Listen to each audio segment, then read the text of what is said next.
next witness is named George Meister.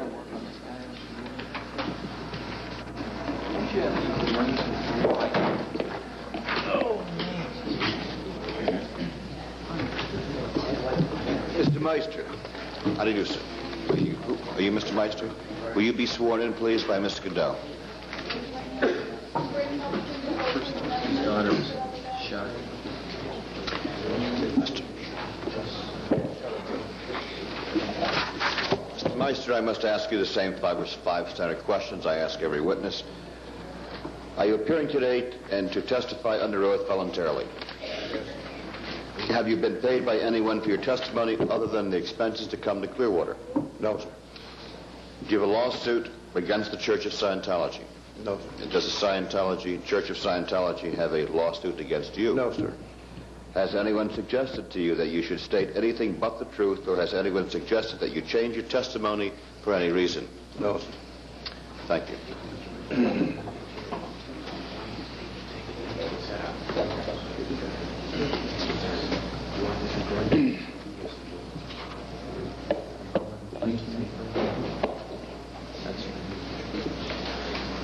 Well, my name is George Meister, and I'm here not because I've ever been a member of the Church of Scientology or ever will, but I'm here in behalf of my daughter, Susan. And I'd like to have the camera get a shot of this picture, if possible. This is a picture of my daughter. That's all I have. Can you get it, Susan? Susan died aboard the ship's Apollo, June 25th, 1971, with a bullet in the middle of her forehead. She's a beautiful woman. So, I first received news of this death, and we live in Greeley, Colorado, and my business took me over a four-state area. I was in Salt Lake City at the time. And I received a telephone call from my daughter, youngest daughter. I have two daughters. My young daughter, Robin, called me. And it said, Dad, Susan's dead. I said, what? She said, yeah, Susan's dead. She said, Reverend Marin is here, and he's going to wait till you get home to acquaint you with the facts of her death. I says, who is the Reverend Marin? She says, he's a minister from the Church of Scientology. So, I don't know, everything became a blur. You don't think very straight in cases of that kind. I mean, the shock was extreme. I have a cousin in Scottsbluff, Nebraska, who was a practicing attorney there. And I called him and I said, I need help. I'm going to fly into Denver, and when I get into Denver, I'd like to have you meet me there, because we have this man from the Church of Scientology there who's going to tell us about Susan's death. And he said, Susan's what? I said, yeah, my daughter's dead. So he said, I'll be there. And he was. So we went to Greeley and discussed the thing with my wife and my daughter, Robin. Then proceeded to meet with Reverend Marin. They informed us that Susan had died aboard the yacht's Apollo by a self-inflicted gunshot wound. He said, we have a report here that's been that the ship put out, and it was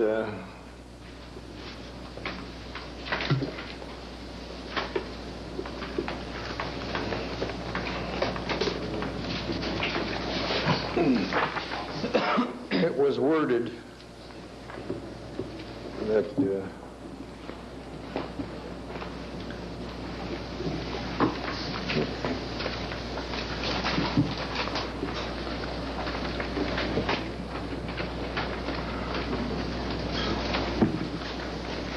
that Susan had committed suicide.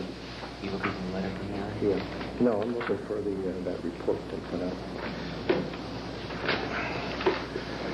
But we talked with the Reverend Mayor quite some time, and of course my cousin, being an attorney, had some inquiring questions, like were there any witnesses to this?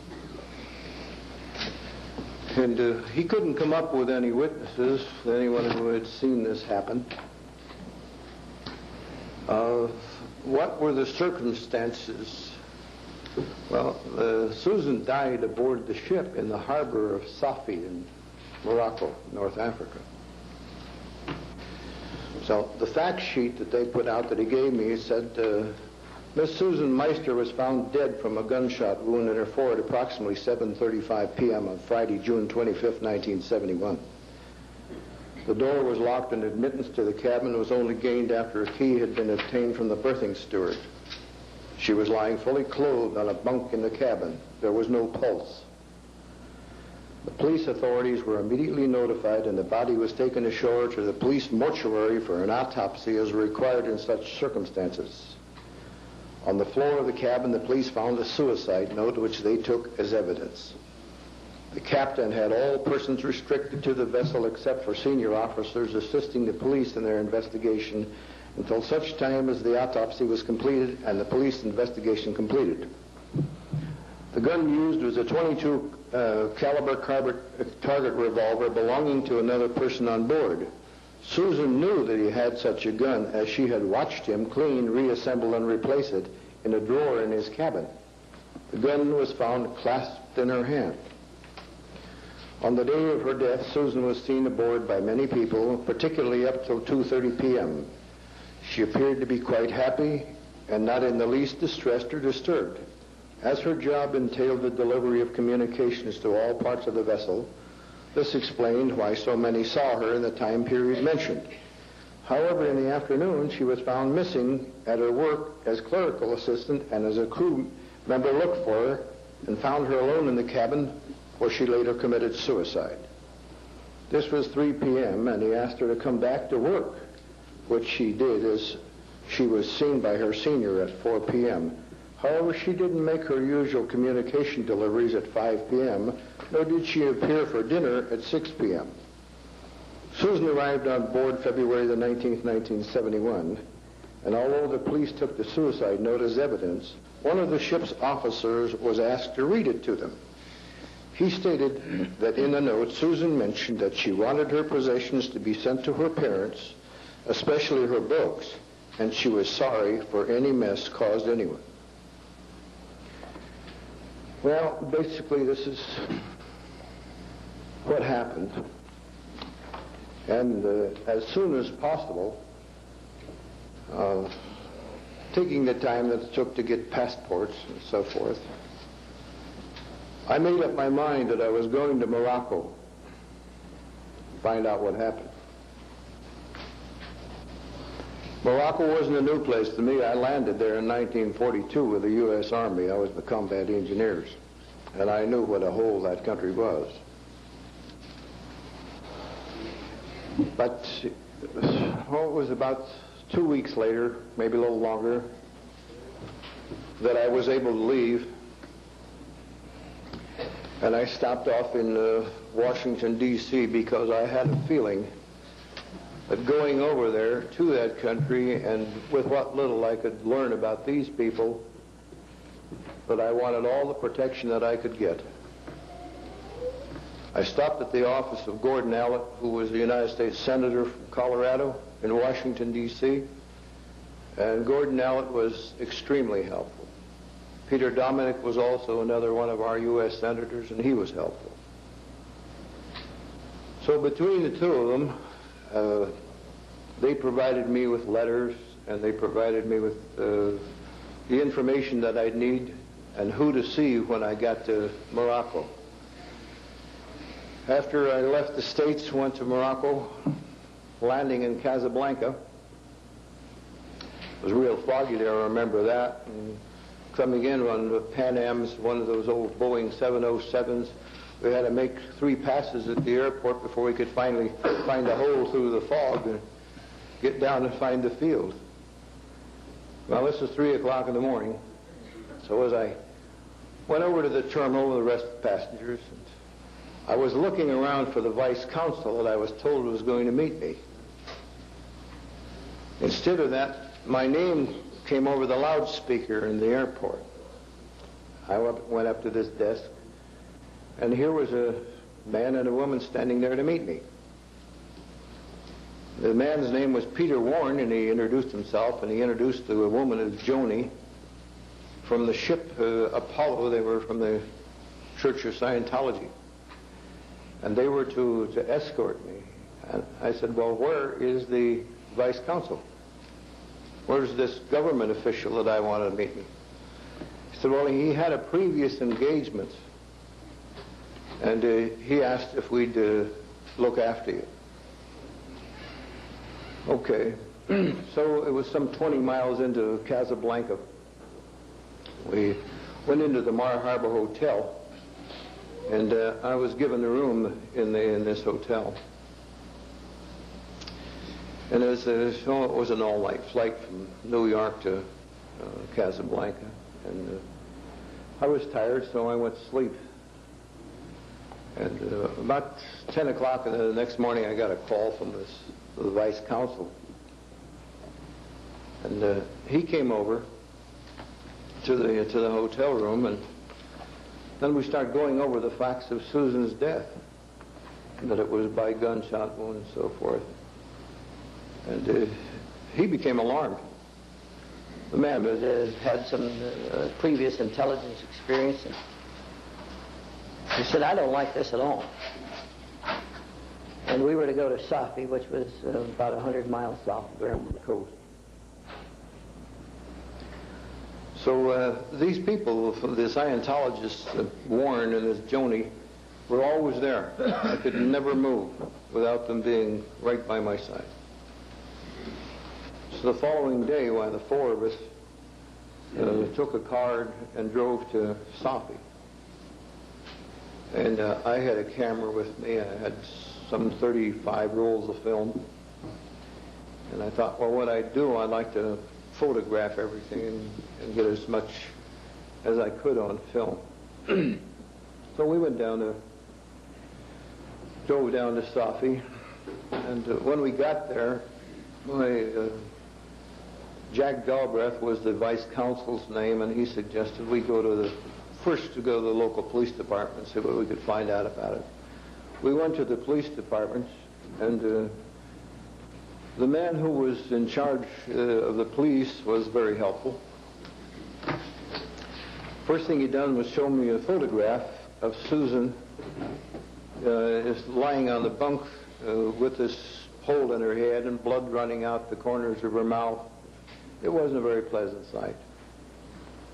Then all the reports that they showed on this death were all written in French. And of course, I couldn't read French, neither did Jack Galbraith. So that wasn't too effective. So I asked. Then they showed us the box. I wanted to see the gun that she supposedly shot herself with, and they showed us a box. Just the box the gun came in, which didn't tell me much of anything. But then this picture where Susan laid in death, they said, this is the way we found her. Her body was undisturbed by anybody until the French police came or the Moroccan police and took charge. She was lying there with the bullet hole in her head. Her arms were crossed on her chest, and in the middle of her breast on her arms, underneath her arms, was this .22 caliber long-barreled revolver. How can anybody shoot themselves in the head and then put the gun on their breast, being between 2 clasped hands? How do you do that? How do you shoot yourself in the middle of the head with a long-barreled revolver holding it out like this? I think you'd have to use 2 hands, and then you might miss. But the other thing is, In all the suicides that I know anything about, I find it very rare that a woman commits suicide by gunshot. Could be pills or something of that nature, but hardly ever gunshot.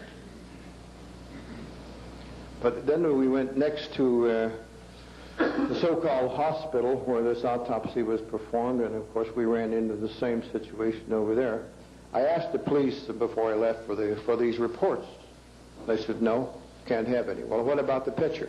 No, can't have it. How about a copy of the picture? No, can't have it. So after going over to this morgue, well, it was a hospital and extremely dirty. And of course, I don't know if, most people feel like things in foreign countries are going to be the same as they are in this country. They're not.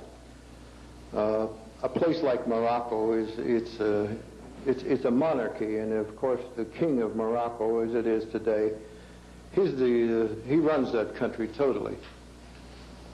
And whatever he says is the law. It carries all the way down from the top to the very lowest citizen. If he wants somebody dead, they're dead. It's that simple. And of course, anyone who's a citizen of this country, when you get into a problem in any of those foreign countries, even though they are like Morocco, you're subject to the laws of that country. Because of the fact you're a United States citizen, doesn't have anything to do with it. But in the next place we went to was the hospital, and the doctor in charge was wearing something that looked like a long white gown, and it was dirty and blood-stained. Looked like he'd worn it for maybe a week. And he had patients there, and they showed us into this operating room. And honestly, I've seen butcher shops that look better. This was where the autopsy was done. I had a man with me from the Church of Scientology, this is Peter Warren. And he said, we ordered the autopsy. He said, we had her brain removed. We had all her intestines removed. I said, why? He said, we were looking for drugs. We suspected her of using drugs. So I said, fine, where's her body? I was told before I came over by you people that her body would be in a refrigerated morgue and that I would be able to identify her. That's why I went there. I went there to identify my daughter's body because I didn't believe she was dead. I wanted to see her body. Well, he says it isn't here right now, this doctor at the hospital. He says, I don't know where it is. So we went to another place, this records house, and didn't find out anything there. We finally wound up in the office of the Pasha, and the Pasha is the same as the mayor in this instance. Well, the Pasha was a very small, well-dressed individual with a little mustache, a very arrogant little guy. He took in the whole case. I'm not no reflections, Your Honor. I'm just standing up straight and tall, so. Well, you got to... But anyway, he wound up telling us that in view of everything that had happened, he said, all these records are going to be transferred to Marrakesh, which was the provincial capital, some 150 miles away. I said, if you want to pursue this matter any farther, you'll have to engage a Moroccan attorney. You'll have to wait for a court date. And you'll have to be here. How long is that going to take? Well, he said, could be a month, could be 6 months. Well, I knew there was nothing. There wasn't anything further to do, and then it was getting pretty well along in the day, so we decided, well, we better stay in Safi that night because going back to Casablanca was about 100 miles, and the roads over there are full of wandering people. They have no homes. They just wander. And wherever they happen to be, that's where they stay. The country's warm. Usually the weather's warm over there. So we decided, well, better not to hit one of them guys or get in any kind of trouble. you're driving up the road, and if you happen to run into one of those Moroccan, wanderers, I suppose if the Pasha ran over one of them, if nothing be said, be okay. But if I ran over one of them, I think I'd be in jail forever. So we decided against that. There's a hotel in Safi called the Metropole Hotel, so we decided we'd stay there that night. We went over, and you don't do anything in Morocco without a passport. You have to have a passport to register in a motel, to get a train, to do anything you want to do. So we went over and registered in the hotel using our passports. And Jack Galbus said, well, I told my wife in Casablanca, he said, that I was going to be back tonight. And he said, in this country, you make sure you tell people where you're at. So he couldn't get through his wife. They don't have much of a telephone system there. It runs and then it doesn't run. So he tried to call his wife. And he couldn't get through to her. So he finally called the office of the consul, and he got through there, and he asked if they wouldn't mind telling his wife that he was going to stay over and where he was. So she got the message right away, and it was about an hour later, I guess it must have been about 10 o'clock that night, in this hotel. She called down there to the hotel. She wanted to talk to him, find out where he was and how long he was going to be gone. And the desk clerk that answered the call said, we never even heard of that man. We never heard of George Meister. We were registered there. We later found out that Lafayette Ronald Hubbard had the top floor of the hotel. This was a practice that he was quite, that was usual with him in all these places where this ship Apollo was a rather small ship. I remember the thing I saw when I was overseas. It used to be a troop transport, and when I was over in North Africa in the early 40s during World War II, they were using that thing for a troop transport, and it was what we consider a small ship. But what Hubbard would do, he'd be on board that ship when it was underway, and then when they'd get in these towns, why, he'd take over maybe the top floor of the hotel, and he'd stay there with all his messengers and all his girls that like the ashtray and so forth that Mrs. Hartwell described to you, and that really did happen. So, and the people on board the ship would be, it was a very confining thing, very, very confining.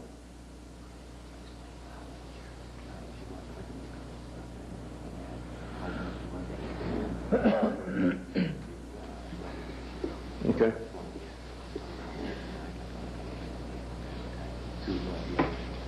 Yeah, well, I think, I'd better start in, how did Susan get into Scientology? Okay, this happened when she was, Susan was 22 years old, and she'd gone to school for quite some time, and she decided she was going to San Francisco from Colorado. So she said she wanted to go out there and work. Fine. So she and there was about 4 of them that went out there. She got a job. She had a couple of jobs, matter of fact, and one job that she had was with Grolier Publishing Company, selling magazine subscriptions by telephone. And that's where she met a couple of people, and they were very interesting, and they were, learning to sell by telephone, and these people were Scientologists. They were apparently learning Grolier Publishing Company's techniques on how to sell by telephone. But she went over to this Scientology org, I suppose what it was, on Mason Street in San Francisco, and she was very impressed at her reception. The reception room was very neat, and the girl that was on the desk was very orderly, and she was treated very well, and Scientology was really presented to her first class. And she was impressed. She really was impressed with this.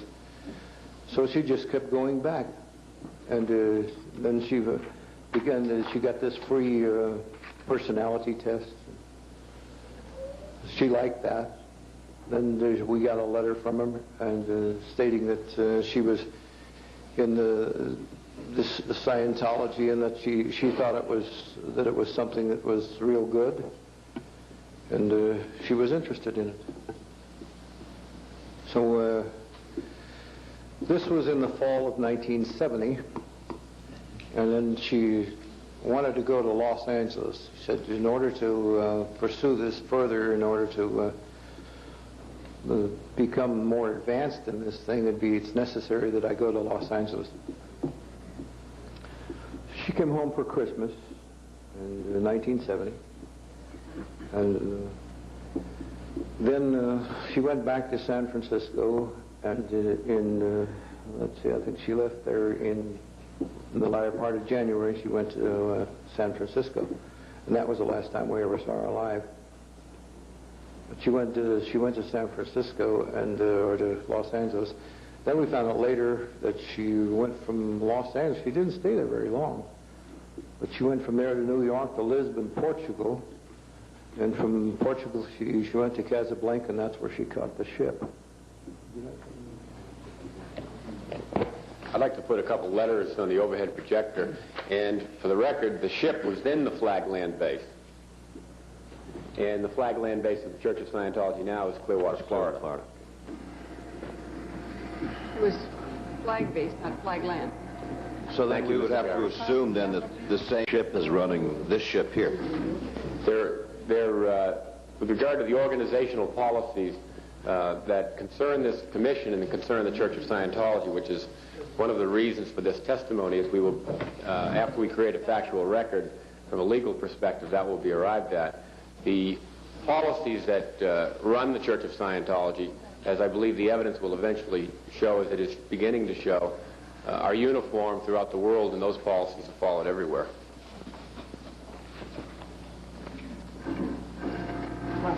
Counsel, I hate to ask this, but does Mr. Meister know about the specific policy, R245? I believe he is aware of R245. The next exhibit is a letter dated 8/5/71 from Flag, and it's addressed to Susan's mother in Greeley, Colorado, and it reads, "Do you recall talking to me about World War II, World War III, and where it would start if it were to start? Father and most everyone else maintained that it would start in either China or Russia versus U.S. And you said, oh no, it would originate in Germany, that the Nazis hadn't given up yet. Well, babe, you were right. There is a new Nazi resurgence taking place in Germany. So now it's a race between the good guys and the white hats, Scientologists, in the Leipzig death camps, parenthesis Nazis, the bad guys and the black hats. We'll win, of course, but the game is exciting. Truth is stranger than fiction. As Alice in Wonderland says, things get curiouser and curiouser. Get into Scientology now. It's fantastic. Love, Susan." Counsel, can her father identify that as being her writing, or? Definitely. That is her... There's no doubt about it. Is that Exhibit 41?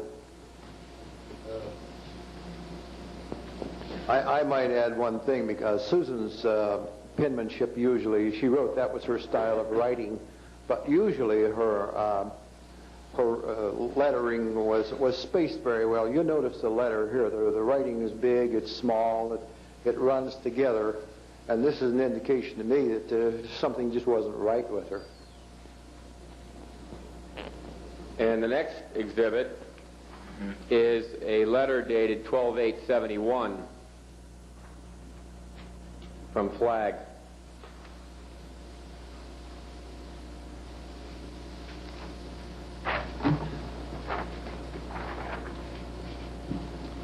And it's addressed to Dear Family in Greeley, Colorado. And you would note, I believe the last letter was dated in August, some 4 or 5 months before that. And it says, "Dear family, I just had a session, an auditing session. I feel great, great, great, and my life is expanding, expanding, and it's all Scientology. Hurry up, hurry, hurry. Be a friend to yourself. Get into this stuff now. It's more precious than gold. It's the best thing that's ever, ever, ever, ever come along. Love, Susan."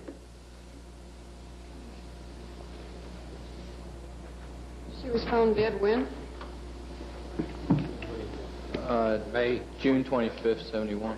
June 25th. That one of the letters I saw had a 12/5/71 date on it. Could that be instead 5/12/71, June 12th, 1971, a few days What she was doing then was going into a military type dating. Her first letters, you know, before she got into this, onto this ship and so forth, things suddenly started to take on a military character, like it'd be 15 Right. June I read. 71. So, in other words, that letter that you saw on the screen was 2 weeks before her reported death date. This last one? Yes. No, this last one here was dated, that's April. No, let's see, this,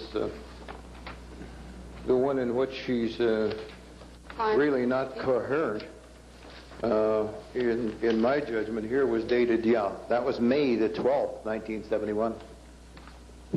It's a 12/5/71, which actually would be May the 12th.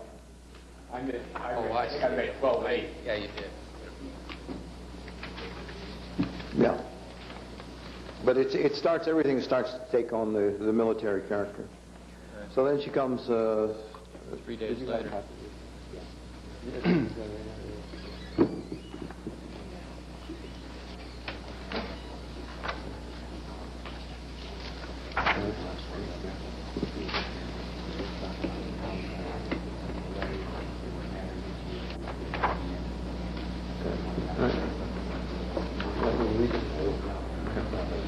Okay, then what happens when the Reverend Mirren came to our home in Greeley and left so many unanswered questions, the only thing he left with us was his address in Los Angeles at the headquarters of the Church of Scientology.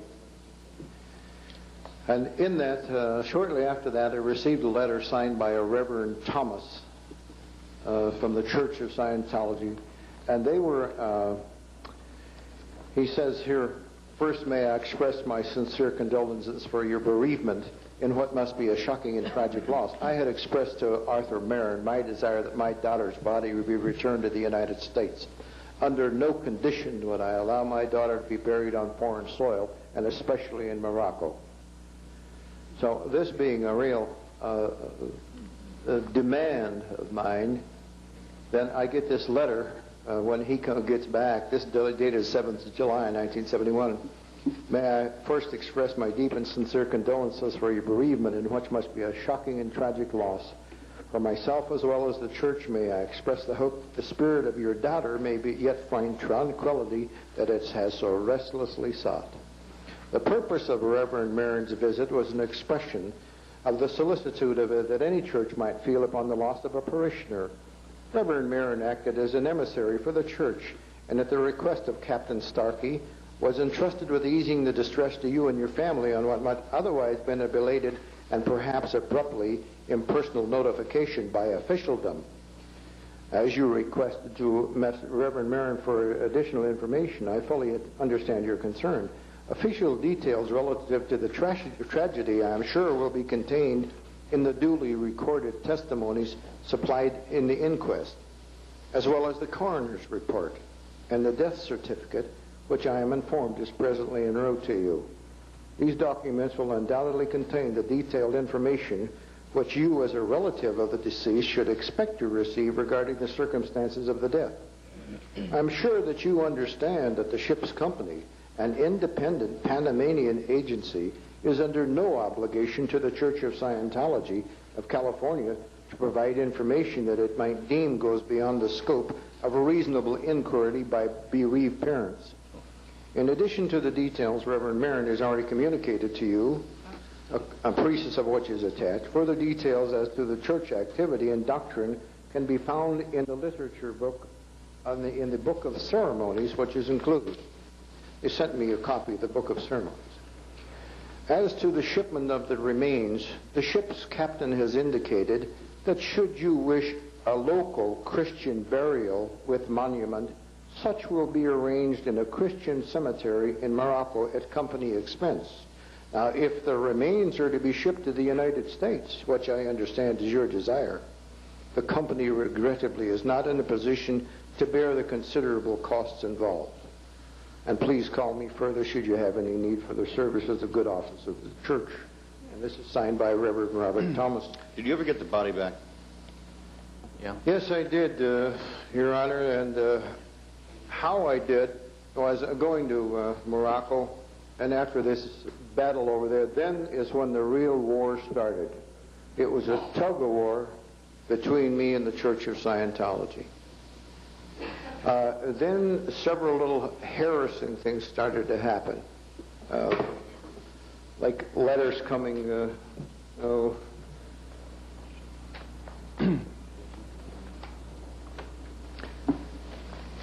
Was a regular autopsy ever performed on your daughter that you could trust? No, sir, it wasn't. The You reason just removed her being brain in Morocco and her organs, and that's the autopsy? Yeah, that was the autopsy, yes, but there was never like An a official report one, or coroner's. signed by a doctor or anything, or a pathologist or anything like that. Nothing. Not Is a that thing. standard procedure in Morocco? There is no procedure in Morocco. Okay. And the death certificate, this is it, which is actually a worthless document. It shows no sign, no cause of death.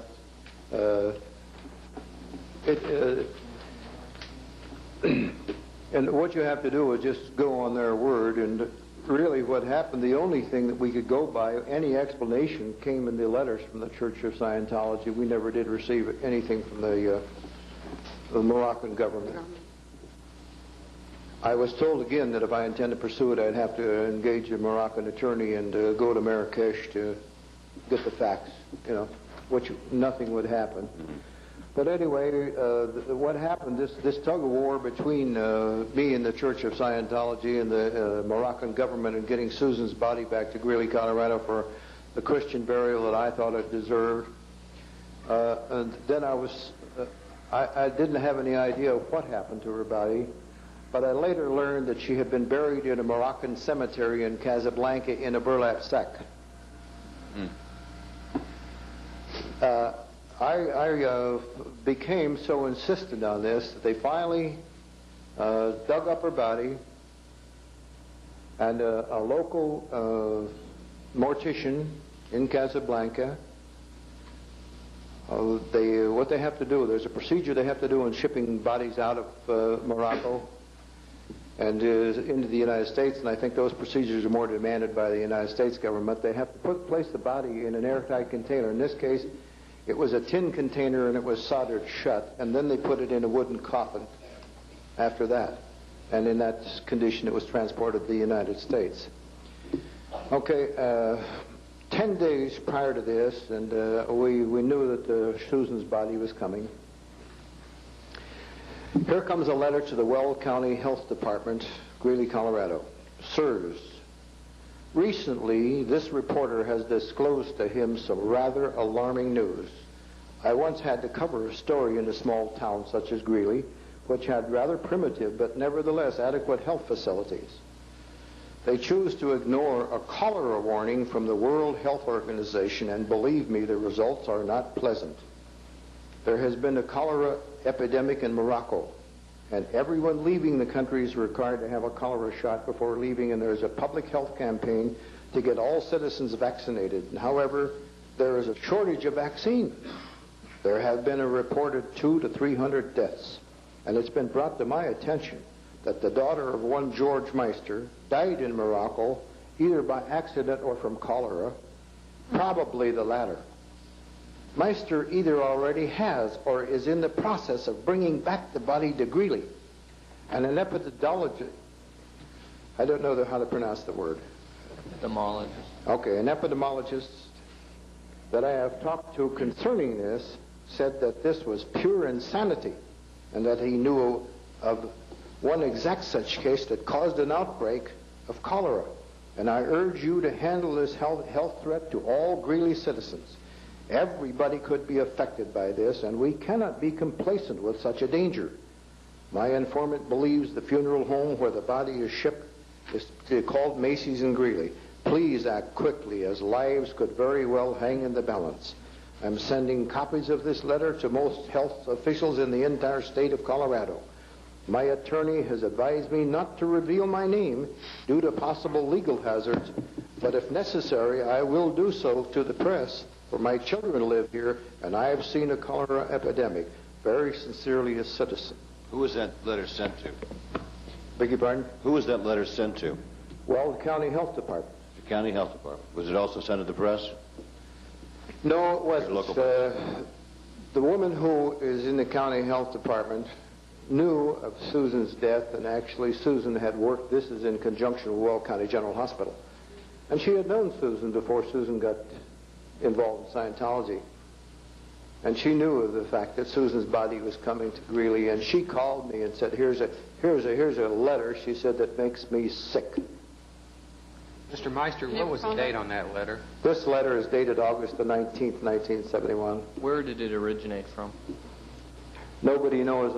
I've received all kinds of anonymous letters like this. I mean, postmark on the It was postmarked Greeley. It was mailed in Greeley. Okay. That is going to be marked as an exhibit. There is a policy of the church called third partying, which will be brought up at a later time. And I believe that's all. The letter from Mr. Thomas, dated 7 July 1971, will be the next exhibit, and that letter, dated August 19th, 1971, will be the exhibit after that. And I believe that's all the direct testimony of Mr. Meister. You know, there's just one thing I wanted to add to that. This has been very hard for me to do what it is. It's, 10 years ago I couldn't have done this. I couldn't work. I couldn't function for a year. But it's, I'm hopeful that this is going to help somebody. But what I wanted to say is when we did go to Morocco, and Jack Galbraith and I were there, and we went on board the ship, I took 30 rolls of film, and coming back in the car, we got back to Casablanca, and my camera was there, the film was gone, the film was stolen. When I went aboard the ship, I went over there with the express idea of seeing Lafayette Ronald Hubbard. I knew nothing about the Church of Scientology. I knew nothing about what their doctrine was. I didn't know anything about how they operated, but I did know that my daughter was dead, and I wanted to talk to Lafayette Ronald Hubbard as one father to another, because he had a daughter, Diana, who is approximately the same age as my daughter. And I felt that under any circumstance like that, one father would be glad to talk to the other. He refused to see me. He refused to see you? Did he know you were? Yes, he was on the ship. We were allowed to go onto the fantail of the ship and look around. They said this is where Susan slept, and then they said this is where she died. And there was a little cabin there. You know, it was near the pilot house, and it appeared like this would be a place where somebody who was off watch, might catch a few winks prior to going on watch again or something. But this was the cabin where they supposedly found her body. Now, the way Susan is dressed here, this is exactly the dress she had on when she was laying there in death. And this dress was the dress her mother made for her before she left. And in effect, in my judgment, this is a Class A uniform. In the United States Army, when a general court-martial convenes, you must wear a Class A uniform along with all your ribbons. And the sentence of the court-martial is carried out, and they either shoot you or hang you or take the ribbons off I found her, in my judgment, in a Class A uniform. You may draw your own conclusions. I know what I think. I better say for the record that, well, first of all, I want to thank you for telling this very, very tragic story. Of course, it is not the function of this commission to determine the facts of your daughter's death. However, we accept this evidence as helpful in shedding some light on the history of the flag organization. The stories keep getting more bizarre and more bizarre as each witness comes before us. I really don't have any questions for you either, sir, at this point. I frankly don't know what to ask. I just know that they certainly don't seem to... I don't know of any organization, I don't know how they could act that way. Acting, frankly, from what you tell me, they're acting more like animals than human beings. And the way they disregard your daughter's body is just tragic. I have no questions. Mr. Burfield? I asked the Harwells what they could tell Clearwater because they were some older people, and I was thinking about the older people. But Meister, I have a daughter too. I don't think you have to tell me what we in Clearwater have to do. Well, you know, in the case of everyone who's been here at this microphone, who's spoken, they've been in some way connected with the Church of Scientology. I haven't. I never will, and I hope to God that no one else will.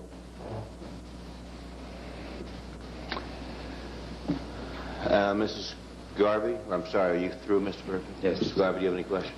Mr. Meister, on your outline on page 3, there's some comment in here about flying out of Morocco, where the Scientologists urgently contacted Meister and tried to settle by offering cash.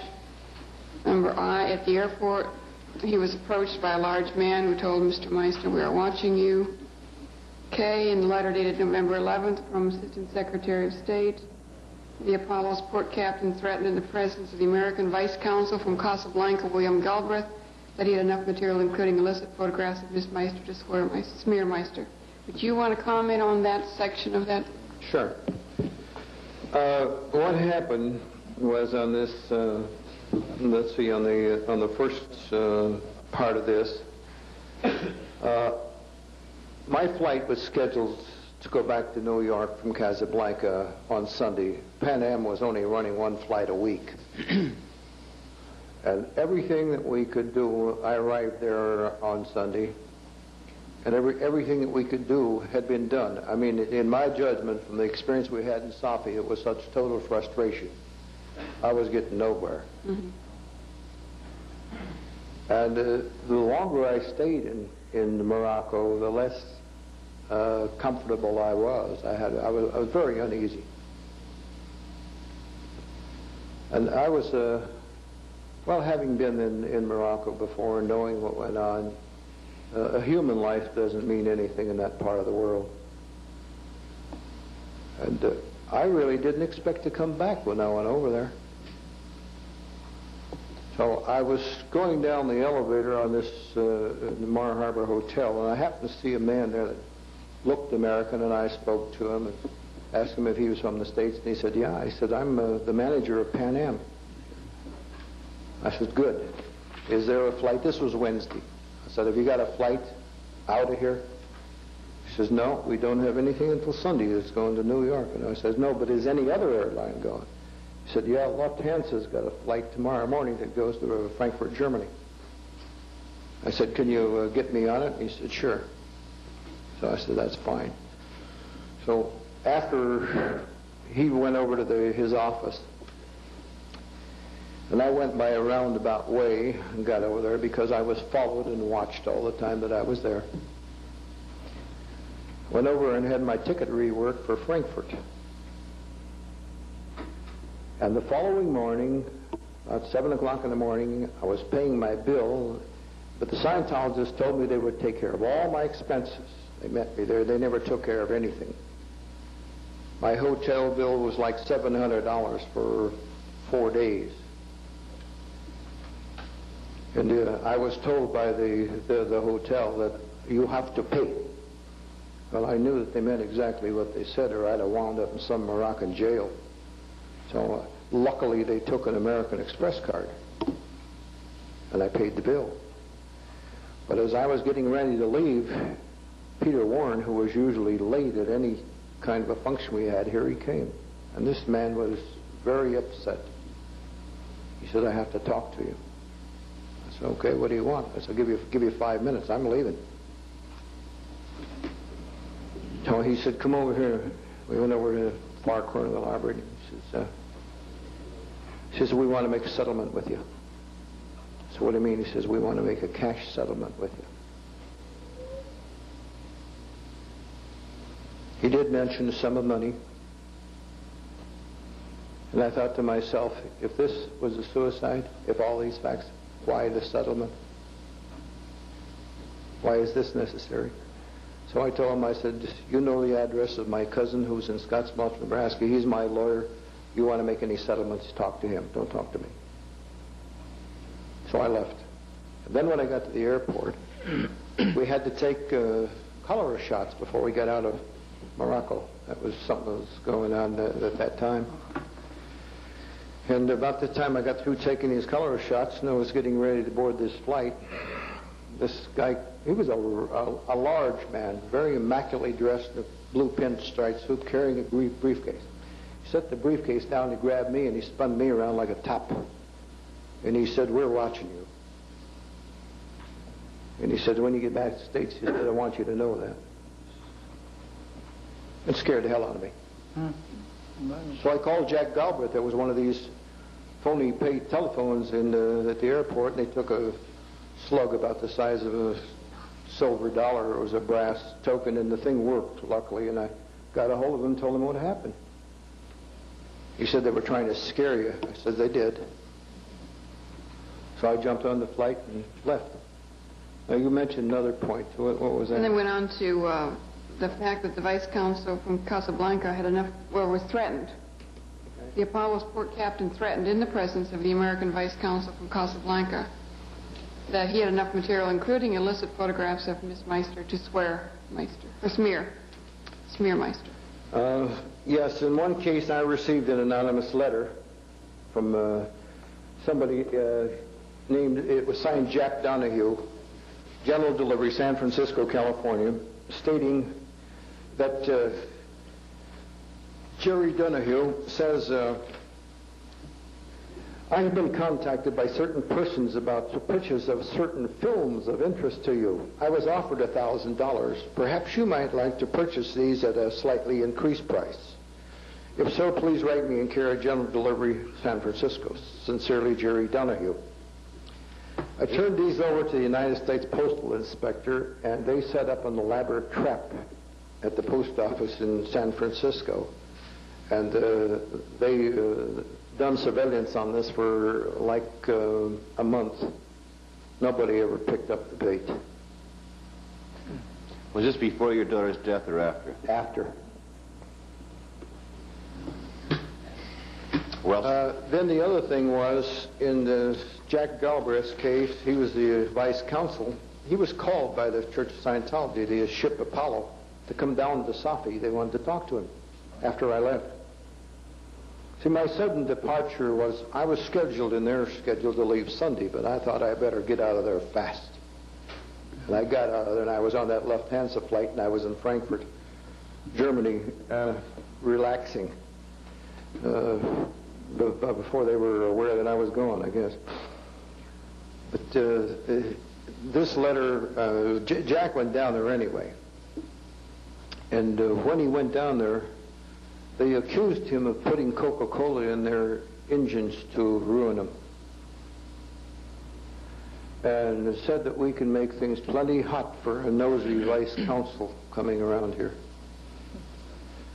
And this is a letter that I got from his wife, and in part says, Jack is still working in fulfilling your request. I asked him to get some information, but has had little success so far.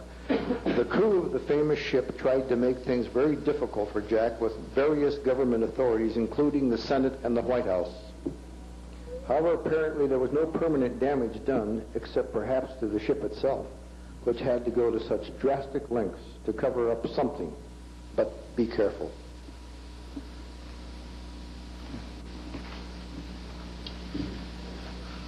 Any other questions, Mr. Garvey? I think someone mentioned whether we should ask him about R-245. Was he aware of that? Yeah, Is that after your daughter died that you became aware of that, or? Oh, I didn't know anything about this Okay. this cult until after my daughter's death. So everything that you now know about Scientology, you've learned since she has died, and you've Sure. been investigating. Okay. Sure. And of course, more things come out, and I think this is a very beneficial thing that you people are doing here.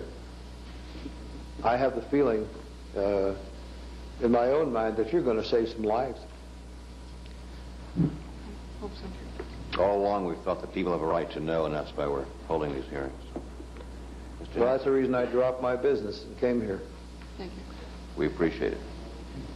Mr. Meister, thank you. And I will Well. search for the truth. I don't care to question you.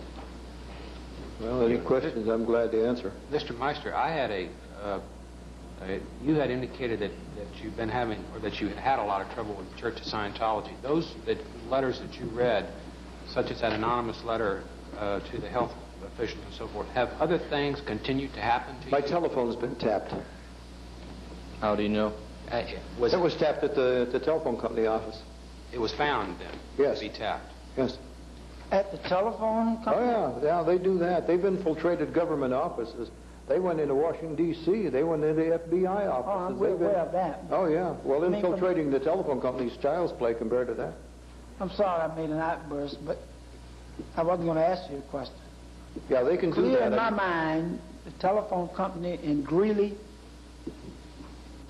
in that office, your telephone was Yes, tapped. your telephone can be tapped right I here in believe mine Clearwater. tapped. It's I near the have- telephone office. I have anti-devices on mine already, plus a phone mate. Do you have, are there other types of examples, Mr. Meister? I mean, have they continued to send you such letters? Well, I've received death threats on telephone. You have. Sure. Tell me that they were going to blast me like they blasted my daughter. Well, they didn't identify themselves, but I've been told that you're going to get the same thing your daughter got. Has this type of harassment continued recently? No. It continued up until the time the FBI made that raid. And after the time the FBI made that raid, and of course they were exposed to the publicity nationally that they were, that's been the end of that. Thank you. Just one. Mr. Meister, did you know at that time that the Apollo, the ship, was a flag base? The quote-unquote flag for Not Scientology? before I went there, no. I didn't even know of its existence.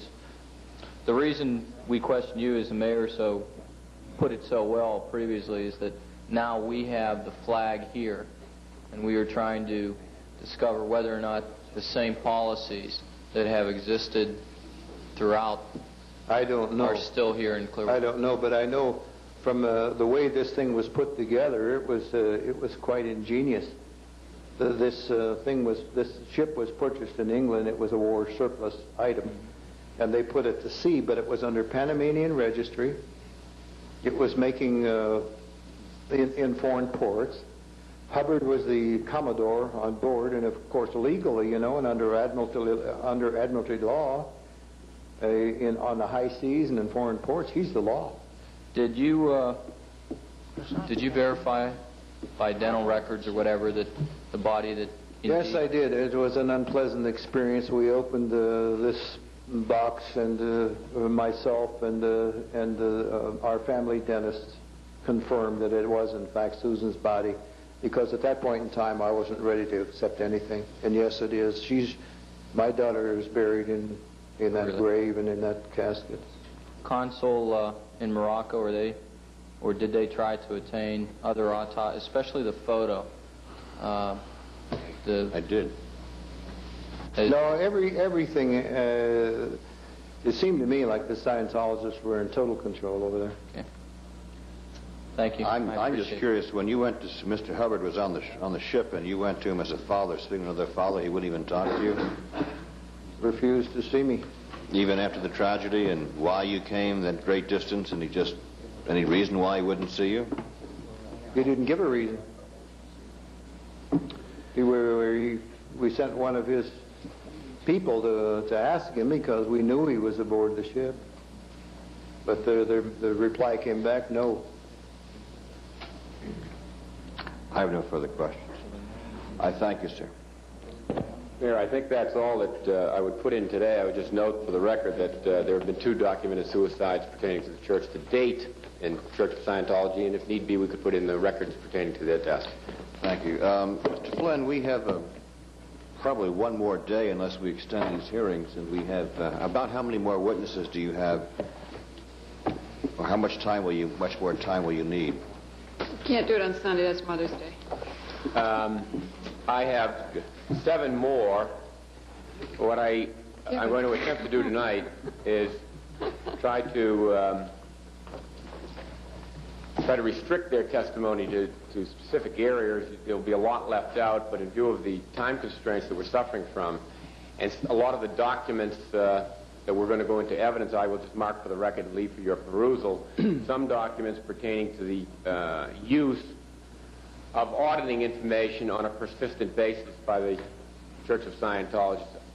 Tomorrow I will put on the overhead projector. I would hope that I could get most of the testimony of those 7 witnesses in tomorrow. Because we've been averaging about 2.5 witnesses a day, and so...